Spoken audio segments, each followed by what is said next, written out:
Dear fat people. Being fat isn't a birth defect. Nobody comes out of the womb needing to buy 2 seats on the airplane.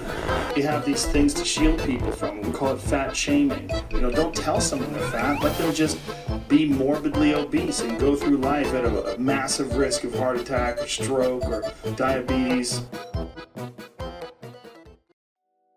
Hey everybody, thanks for tuning in to this episode of The Justice Voice. You already know who I am. I'm Chelsea Hoffman, of course. In today's episode, I just kind of want to talk about something that's kind of a controversial topic, especially lately. Fat acceptance. Not body positivity, but fat acceptance. You would think that somebody like me, who's been a pretty large woman for many, many, many years, you would think that I would be completely on board with fat acceptance. And I'm here to tell y'all, I am absolutely not. I think it's ridiculous. I think it's unhealthy. And I think it's dangerous. And on top of that, I believe that the entire mindset surrounding it is cult-like. So, yeah, let's get into it. I want to reiterate that I am a plus-size woman, and I have been a plus-size person my entire life, with only a very brief span of time that I was actually considered maybe slim, and even then, not even slim, just thick. So my opinions don't come from a place of hating fat people or anything like that, like a lot of skinny, fat-phobic types, tend to behave. Yeah, I'll actually get into that too in this episode, about fat shaming and stuff. But again, like I said, I'm a fat woman. I'm fat. I'm over 200 pounds. In fact, the last time I was weighed, I was 214 pounds. And that was just a few weeks ago, and a 4-pound gain from 211 in June. So, yeah. My weight has fluctuated my entire life. I was a chubby kid, I was a chubby teenager, and I'm a fat adult. It's something that I've accepted, so that's ironic in that I'm against the, quote, fat acceptance movement. But there's a difference between accepting the body you're in, falling into a dangerous death feederism cult. And in my opinion, that is exactly what the fat acceptance movement is. It's just a facade for death feederism. I want to reiterate that there's nothing wrong with body positivity. It's a good thing. Everyone should be comfortable and happy and healthy in the bodies that they're in. Even if their bodies are bigger or smaller or disabled or differently abled, if, whatever terminology you'd prefer. But I do want to say that the body positive movement kind of led me personally down the path to fat acceptance, which I believe a lot of larger women on the internet in the past few years have done the same. I believe that there's a body positivity to fat acceptance pipeline that can go in either direction. It could go in a good way, or it can go in a very negative way. And going towards the fat acceptance movement, it could be quite negative. It could be dangerous, and it could be counterproductive to living in a healthy body. And to be completely honest, that is what happened to me. As I said earlier, I've been big my whole life. I was a chubby kid, I'm a chubby adult.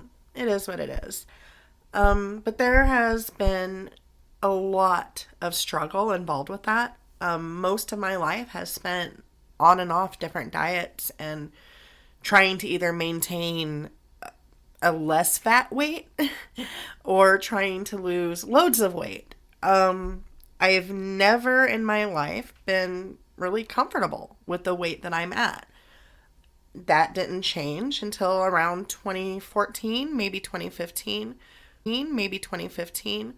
when I discovered the body positivity movement and people just being proud, happy, and all of that, existing in their own bodies regardless of the sizes. And I liked that. And around the same time was when all the different clothing companies started being more accepting and inclusive of larger bodies. Some maybe not as much as others, but it was becoming more prevalent, and it was making it seem like it was more okay to just relax, chill, be fat. It's all right. And I liked that. And I think, again, that's the same kind of feeling and the same message that a lot of bigger women get when they first encounter body positivity in groups that encourage it. It feels like a huge weight, no pun intended, is lifted off of our shoulders, and we can finally just relax and be who we actually are, and need for validation in the sizes of our bodies. And I liked that. Again, I loved that, and immediately I was into it. So I started relaxing on the dieting. I stopped really caring that much. I pretty much stopped caring what I was eating, which I never really paid attention to my diet in the first place. But I was still, not a glutton about it. But I went from that to pretty much going like, it's okay to be fat. Fat is beautiful. I look great. Anyone who says otherwise is fat phobic and stupid. So I would eat terribly. An example would be a big giant pile of carne asada fries, just loaded with nacho cheese and fatty beef. Just tons of food. Enough food for like 4 people in a serving, though it would take me longer to eat it sometimes. I was at my biggest with this within a year of falling into the whole fat acceptance movement. And yeah, I was probably close to 300 pounds in 2015 by this point. To put that into perspective, I'm only 5'3". I'm short. I'm a very short girl. So at around 300 pounds and only 5'3", you can imagine what I looked like. And I never take a lot of photos of myself. Like selfies, yeah, but full body shots I've never, because, I don't like it when other people take pictures of me, so I always do it. So there's not a lot of photos of my full body. One was taken of me in that era at my 30th birthday, and I was huge. Ginormous. I hated how I looked. It didn't matter how pretty my face was in any kind of selfies I could take with the right angles. and the right makeup tricks. From a far wide angle, looking at my entire body, my face, my back, my legs, my arms, every bit of me. That was not healthy. It was not attractive. Not that being attractive is important, but it kind of is to an extent. There's being attractive, there's being shallow, and then there's just not caring about your appearance at all. And being as obese as I had gotten, it really put forth that idea that I had absolutely no care about my outward physical appearance or myself, my health, any of that. So yeah, I decided to lose weight, and it took years to lose that extra 100 pounds I had put on after already being fat. I was already around 200 when I discovered the so-called fat acceptance movement. So yeah, I put on a whole 100 pounds, was already chubby, and I feel like I might have almost killed myself doing that. It was not long after I had that realization that I was slowly killing myself that I had decided to start losing weight as soon as possible. I put myself on the keto diet, and I dropped about 70 pounds-ish of that. Of course, a lot of it was water weight, and a lot of that did eventually creep its way back up after I quit eating the keto diet, lifestyle, whatever. Keto is not sustainable. At least I don't think it is, because it's, I don't know, it's gross. Just eating all the meat and the cheese, and it didn't feel like it was a healthy alternative to what I was already doing, even though it did spark some weight loss.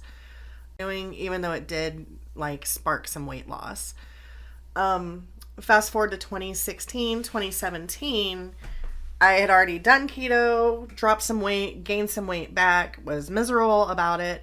I felt like all that weight that I gained, it was hard enough. Like I said, I was around 200 pounds before the fat acceptance movement got a hold of me.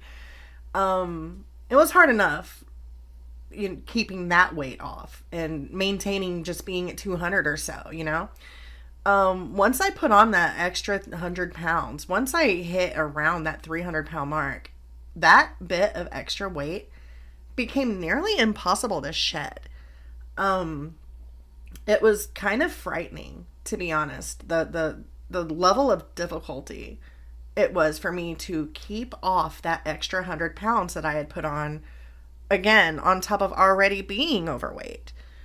Lose that extra unhealthy bit of weight when a lot of my friends at the time, my online friends, really, they too started getting interested in fat positivity. Some of my acquaintances had even taken things a step further and got really into the cult-like aspects of fat acceptance and body pos. I remember anytime that I would post, or any of my other friends that were in the same circle would post about eating a little bit better or trying to get a little bit healthier, maybe trying to drop a few pounds or whatever, this person would get really rabid in the comments and come at us and shame us for even posting about losing weight. It was her and a couple other people in the friend group they would just become really kind of weird about it. Like I couldn't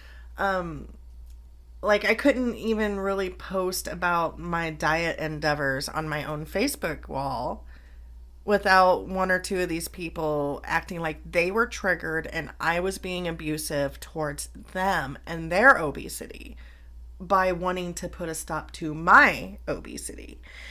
And like I said, this is around 2016, 2017, and I think this was around the time I got my first taste of the actual cult that was surrounding fat acceptance. And that's when I started to kind of push back against it more. No shade to my overweight friends who are really into this, but get out.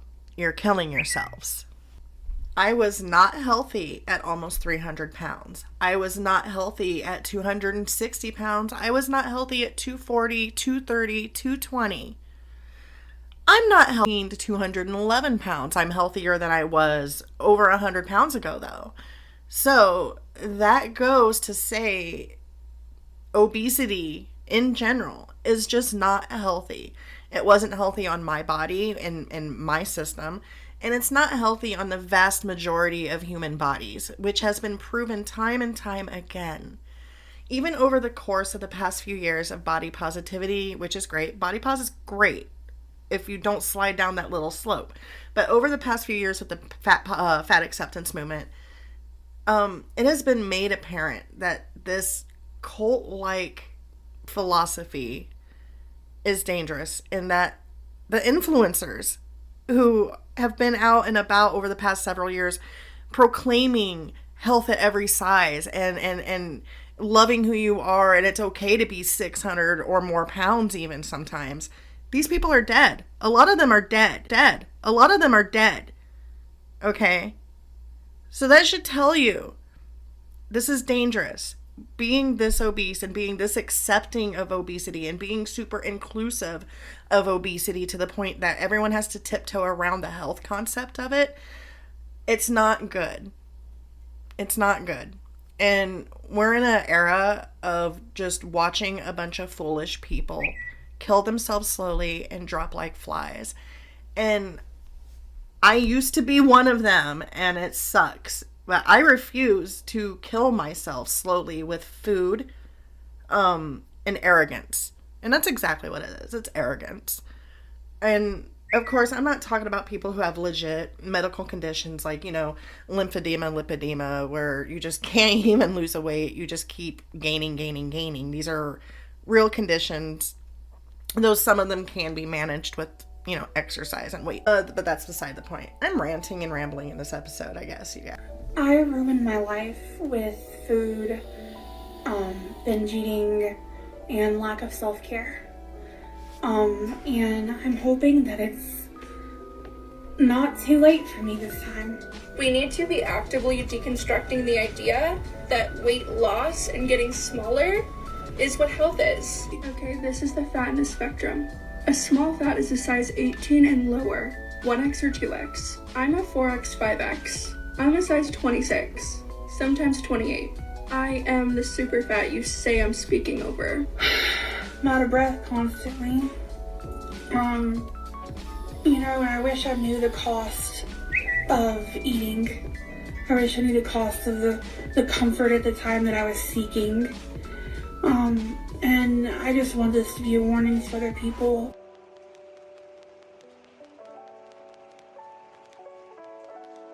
Brittany Sauer was only 28 years old when she died from complications associated with morbid obesity.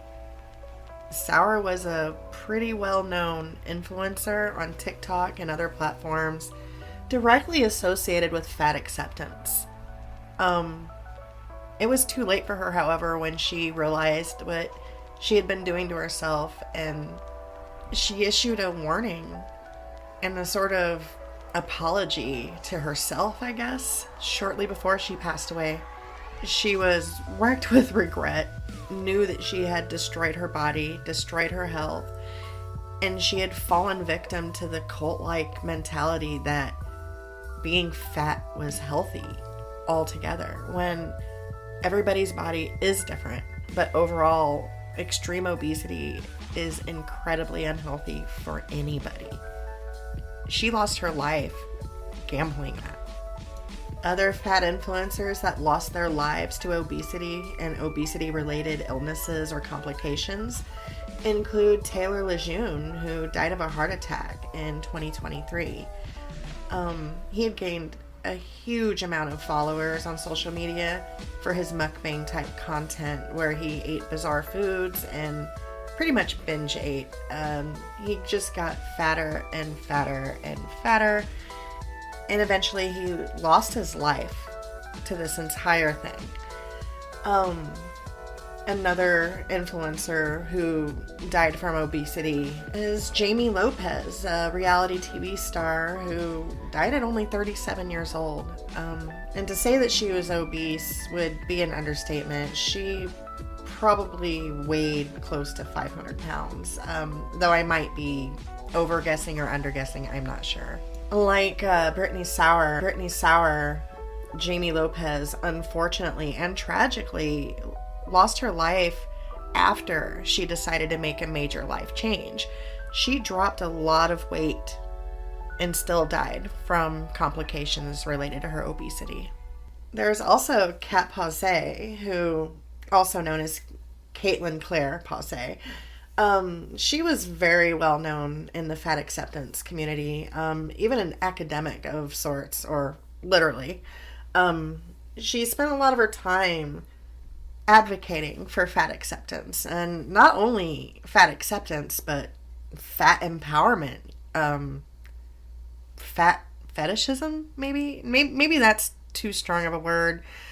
That's a different thing. I don't want to say that there was a sexual element to it, but she was very gung-ho about her fat activism, and she died at 42 years old a few years back. Kat was one of those fat activists who wanted to draw criticism towards the link between health and obesity. She was one of the fat acceptance activists who pushed the agenda that being fat didn't mean you were unhealthy, that obesity can be healthy, and there's nothing wrong with living to excess in all aspects of life, apparently.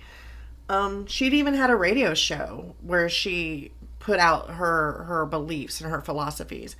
And people, they fell really easily to this because, she was a PhD. She's a doctor. Sadly and ironically, she learned at the very, very end that obesity and health are very, very, very much linked. Anyway, that's just a short list of some of the fat influencers who have literally died as a result of their obesity. And I'm not pointing these out as a means to make fun of anybody, to shame anybody. Again, fat shaming is not cool. But it should never be equated to fat shaming to point out the very clear and very obvious dangers to extreme obesity, to ignoring our body's signals telling us that something isn't okay. And I think that the current climate of people demanding inclusivity, which is great to an extent, is also breeding further arrogance and lack of self-awareness and a total willful ignorance to a growing health pandemic in the United States and worldwide. So I think we should really just stop giving these people attention. The fat activists, the obesity influencers, people who make a living on social media from being morbidly obese and making spectacles of themselves, such as demanding extra seats on airlines when they already have extra seats. For free, no less. It's getting out of hand. The attention-starved, narcissism-fueled, lack of self-awareness, and the spread of medical misinformation. It's all just, I think, dangerous on several levels. It's damaging to young people and impressionable people who are on social media. Not that I want to sound like those types of people. I hate when people blame media, video games, books, movies, social media. But it is damaging. And I believe that this fat activism, fat acceptance nonsense has snowballed to the point that it has because of how widely consumed the content is on places like TikTok, especially Tumblr, and other places online. I'm not saying that we should bring back fat shaming, because fat shaming, that's not the vibe. But instead of suffering these fools, we should just strive to keep forward with educating on body positivity and health awareness combined. There's no reason why we shouldn't be comfortable and happy in the bodies that we're in, while also at the same time doing everything we can to maintain a healthy body that we're going to continue living in. But that's just my opinion. And I'm saying that as somebody who has had a life of obesity struggles. I've been incredibly fat. I've never been skinny. I've only been like thickish, I guess, at my slimmest. And I'm currently, like I said earlier in this episode, I'm currently over 200 pounds. I wouldn't say that I'm even on a weight loss journey at this point. And the weight that I have lost over the past year or so has just come naturally from living my life, divorcing somebody, and no longer eating my feelings, and recognizing that fat acceptance is basically just a catchy phrase or a catchy term to cover up just letting go and not giving a shit about yourself. But what do I know? I'm probably going to make a lot of people mad with this episode, and that's fine. Anyway, until next time, bye y'all.